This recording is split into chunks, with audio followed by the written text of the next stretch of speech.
اگر فکر میکنی چربی سوزی همون از دست دادن چربیه، این ویدیو را تا آخر ببین. اگر در حد جر خوردن بدوی یا جوری دمبل بزنی که خشتکت بخیه لازم بشه، بدنت قند بیشتری میسوزونه. و اگر مثل کسی که عرق سوز شده گشاد راه بری، بدنت چربی بیشتری میسوزونه.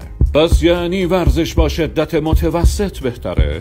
نه عزیز جان، بدنت گدخ که نیست، هوشمنده. بدنت تعادل رو دوست داره. اگر خودت رو پاره کنی و ذخیره قندات تموم بشن، بقیه رو از چربی استفاده میکنه. اگر چربی بسوزونی، ادامه روز رو از قند بیشتری استفاده میکنه. یعنی یه جورایی آخر روز حساب کتابت یکی در میاد. پس رمز آب کردن شکم و پهلو چیه؟ 2 تا رمز داره. اول اینکه ورزش انجام بدی که بتونی ادامش بدی. اگر پیاده روی دوست داری، این بهترین ورزشه.